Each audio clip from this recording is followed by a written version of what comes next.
आखिर क्यों बीजेपी के प्रवक्ता ने कहा कि भारत आजाद नहीं है, अंग्रेज वापस भारत पर हुकूमत करने आएंगे।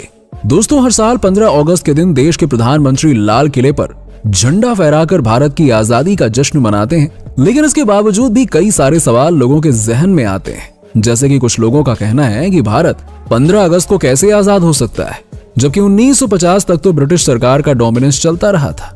और अगर हमें आजादी मिली तो हमने अंग्रेजों को बैंड बाजे के साथ विदा क्यों किया, बकायदा टाटा बाय बाय कह के। उन्हें मार मार कर भगाना चाहिए था ना। और क्यों आजादी के बावजूद लॉर्ड माउंटबेटन को गवर्नर जनरल बनाया गया। और सबसे ज्यादा हैरानी तो तब होती है जब लोग ये कहते हैं कि भारत को आजादी मिली नहीं है बल्कि लीज पर ली गई है और 99 सालों के बाद हम वापस से अंग्रेजों के गुलाम हो जाएंगे। तो क्या ये सच में होगा? क्या भारत को वापस से अंग्रेजों की गुलामी करनी पड़ेगी? आज की इस वीडियो में हम आपको सारी सच्चाई बताने वाले हैं। बस हमारे साथ वीडियो में एंड तक इसी तरह से बने रहिएगा। दोस्तों, इन सब की शुरुआत तब हुई थी जब कुछ दिनों पहले बीजेपी के प्रवक्ता रुचि पाठक का एक वीडियो सामने आया, जिसमें वो कहती हैं कि भारत पूरी तरह से आजाद नहीं है, बल्कि नेहरू ने लिखित समझौता करके ब्रिटिश क्राउन से 99 सालों के पट्टे पर भारत को आजादी दिलाई है। इस बात पर कांग्रेस के प्रवक्ताओं ने इनका काफी मजाक उड़ाया। अब कांग्रेस के प्रवक्ता बीजेपी की प्रवक्ता रुचि के बारे में कुछ भी कहें, लेकिन हमें उनकी कही गई बात की जांच पड़ताल जरूर करनी चाहिए, जिसके लिए हमें साल 1947 में जाना होगा, क्योंकि ब्रिटिश प्राइम मिनिस्टर क्लेमेंट एटली चाहते थे कि लॉर्ड माउंटबेटन को भारत का नया वायसराय बनाकर भेजा जाए, ताकि भारत में चल रहे ट्रांसफर ऑफ पावर के मुद्दे को आसानी से सुलझाया जा सके, क्योंकि भारत में खुद का एक स्टेबल डेमोक्रेटिक सिस्टम होना बहुत जरूरी था। और फिर काफी लंबे चौड़े वाद विवाद के बाद ब्रिटिश प्राइम मिनिस्टर एटली ने यह घोषणा करवा दी कि ब्रिटेन गवर्नमेंट जून 1948 से पहले भारत को पूर्ण स्वराज का अधिकार दे देगी। लेकिन माउंटबेटन को यह बहुत ही अच्छे से पता था कि यह सब कुछ इतना आसान नहीं होने वाला है। इसीलिए माउंटबेटन अपने चचेरे भाई जॉर्ज 6 से मिलने गए, जिन्होंने माउंटबेटन को सलाह देते हुए कहा कि अभी भारत में ऐसा माहौल बना हुआ है कि कांग्रेस का कोई भी लीडर ये नहीं चाहता कि भारत कॉमनवेल्थ का हिस्सा बना रहे। इसीलिए तुम्हें ये कोशिश करनी है कि भारत चाहे एकजुट रहे या फिर उसका बंटवारा करना पड़े, लेकिन भारत कॉमनवेल्थ का हिस्सा बना रहना चाहिए। सीधी बात। यानी कि आजाद भारत को कैसा रूप देना है, इसकी पूरी की पूरी जिम्मेदारी माउंटबेटन पर थी। इसीलिए भारत पहुंचने के बाद माउंटबेटन ने सबसे पहले जवाहरलाल नेहरू से मुलाकात करी। दोनों एक दूसरे को पहले से ही जानते थे। ऐसे में नेहरू ये चाहते थे कि माउंटबेटन उनके साथ मिलकर काम करें, क्योंकि भारत की सभी रियासतों के दावेदार ब्रिटिश शासन के करीब थे। लेकिन जब माउंटबेटन ने भारत के बंटवारे की बात करी तो नेहरू जी ने इस मामले में गांधी जी से बात करने की सलाह दी और फिर माउंटबेटन ने गांधी जी से मुलाकात करी। गांधी जी शुरुआत से ही बंटवारे के विरोधी रहे हैं। ऐसे में माउंटबेटन के मुंह से खुद बंटवारे की बात सुनकर गांधी जी का तो दिमाग ही खराब हो गया। यहाँ तक कि उन्होंने गुस्से में यह तक कह दिया कि आप हमें हमारे हाल पर छोड़ दें, हमें आपकी कोई जरूरत नहीं है। इसी बीच माउंटबेटन को कांग्रेस के सबसे बड़े नेता सरदार वल्लभ भाई पटेल का एक खत मिला, जिसमें उन्होंने किसी अपॉइंटमेंट के बारे में लिखा था। उस खत में लिखी हुई सख्त भाषा माउंटबेटन को बिल्कुल पसंद नहीं आई। इसलिए उन्होंने वल्लभ भाई पटेल को यह खत वापस लेने के लिए कहा, लेकिन पटेल नहीं माने। तो फिर माउंटबेटन ने धमकी देते हुए उनसे कहा था कि आप मुझे समझते क्या है, अगर आपको सब कुछ अपने हिसाब से ही करना है तो फिर आप ही कर लो, मैं अभी वापस चला जाता हूं।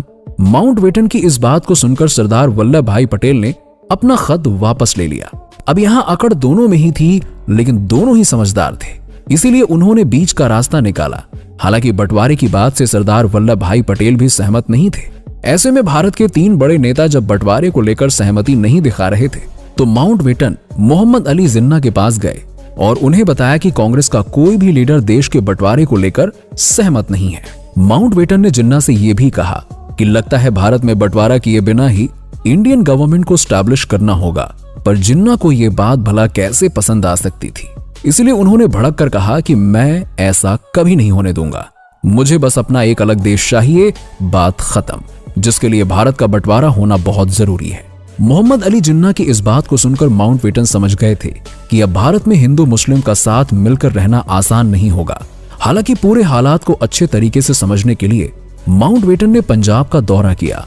वहां पहुंचकर उन्होंने देखा कि लोग हर दूसरे दिन दंगे कर रहे हैं, एक दूसरे के खून के प्यासे हो गए हैं और फिर उन्हें पता चलता है कि बंगाल में भी कुछ ऐसा ही हाल है। अब इस तरह की सिचुएशन को देखकर माउंटबेटन को समझ में आ गया था कि जल्द से जल्द कोई कदम उठाना पड़ेगा, वरना अगर गृह युद्ध छिड़ गया तो कुछ भी नहीं हो पाएगा। माउंटबेटन चले जाते हैं अब शिमला और वहां पहुंचकर उन्होंने ब्रिटिश सरकार द्वारा तैयार किया हुआ प्लान, जिसे वो दिल्ली में जाकर सबके सामने बताने वाले थे, उसे उन्होंने शिमला में ही नेहरू जी को दिखा दिया। नेहरू जी ने पूरे प्लान को रात भर अच्छी तरह से स्टडी किया, जिसमें लिखी एक बात नेहरू जी को बिल्कुल पसंद नहीं आई, जिसके मुताबिक ये बताया जा रहा था कि हिंदू और मुसलमान चाहे तो दोनों मिलकर इस प्रांत के किसी एक क्षेत्र में अपना अलग देश बना सकते हैं। नेहरू माउंटबेटन के टेबल पर इस पूरे प्लान को फेंकते हुए कहते हैं, अगर ऐसा हुआ तो सब कुछ बर्बाद हो जाएगा। कांग्रेस इसके लिए कभी राजी नहीं होगा, क्योंकि ऐसा करने से देश कई टुकड़ों में बंट सकता है। जब नेहरू ने यह बात कही तो माउंटबेटन को भी यह प्लान अच्छा नहीं लगा और फिर यह प्लान रद्द कर दिया गया। माउंटबेटन का प्लान तो रद्द हो चुका था, जिसे वो पिछले 6 महीने से बना रहे थे, और अब उनके पास ट्रांसफर ऑफ पावर को लेकर कोई प्लान नहीं था। ऊपर से देश में हिंदू मुस्लिम दंगे बढ़ते जा रहे थे। इस समस्या से निपटने के लिए माउंटबेटन को अपने राजनीतिक गुरु वीपी मेनन की याद आती है। उनके पास जाकर माउंटबेटन अपनी सारी प्रॉब्लम्स बताते हैं। इसके बाद वीपी मेनन उन्हें डोमिनियन स्टेटस की सलाह देते हैं, यानी कि भारत और पाकिस्तान 2 देश बना दिए जाएंगे और सभी रियासतों को यह हक होगा कि वो जिस देश को चुनना चाहें अपने हिसाब से चुन सकते हैं। माउंटबेटन को यह प्लान बहुत पसंद आया और फिर इसी के हिसाब से प्रोफार्मा तैयार किया गया, जिसे आज माउंटबेटन प्लान के नाम से जाना जाता है। जब यह प्लान सबके सामने रखा गया तो कांग्रेस, मुस्लिम लीग और सिख नेता सभी इसके लिए राजी हो गए और सभी की सहमति के बाद इस प्लान को ब्रिटिश संसद में अप्रूवल के लिए भेज दिया गया। लेकिन यहां पर सबसे बड़ा सवाल यह खड़ा होता है कि जब कांग्रेस के सभी लीडर्स बंटवारे के विरोध में थे तो उन्होंने इस प्लान को लेकर सहमति क्यों जताई। असल में इसकी सबसे बड़ी वजह थी देश में चल रहे दंगे फसाद, जो कभी भी गृह युद्ध का रूप ले सकते थे। उसी से बचने के लिए कांग्रेस के नेताओं ने बंटवारे के लिए सहमति दे दी, वरना अगर देश में गृह युद्ध छिड़ जाता तो देश कई हिस्सों में बंट जाता और ये चीज कांग्रेस के नेता बिल्कुल भी नहीं चाहते थे। हालांकि इस प्लान के मुताबिक भारत के भी फायदे हो रहे थे। तब तक भारत का कोई संविधान नहीं था। संविधान बनने तक भारत को सिविल सर्वेंट्स और मिलिट्री ऑफिसर्स की जरूरत थी। डोमिनियन स्टेटस के तहत भारत ब्रिटेन की सभी सर्विसेज को इस्तेमाल कर सकता था, क्योंकि एकाएक सब कुछ एस्टैब्लिश करना आसान नहीं था और इंडियन इंडिपेंडेंस एक्ट अमान्य हो गया। इसीलिए अब ब्रिटिश गवर्नमेंट लाख हाथ पैर पटक ले, वो कभी भी भारत पर हुकूमत नहीं कर सकती है, और अगर उसे ऐसा करना है तो सीधी सी बात है, उसे आमने सामने की लड़ाई लड़नी पड़ेगी। और अब ब्रिटिश गवर्नमेंट के अंदर इतनी हिम्मत नहीं है कि वो भारत को आंख उठाकर भी देख सके। जंग लड़ना ये तो बहुत दूर की बात है। दोस्तों, उम्मीद है कि आपको सभी सवालों के जवाब मिल गए होंगे। बाकी आपका वीडियो के बारे में क्या कहना है कमेंट सेक्शन में कमेंट करके जरूर बताइए, और इस तरह की वीडियोस को देखते रहने के लिए चैनल को सब्सक्राइब करना ना भूलें। धन्यवाद।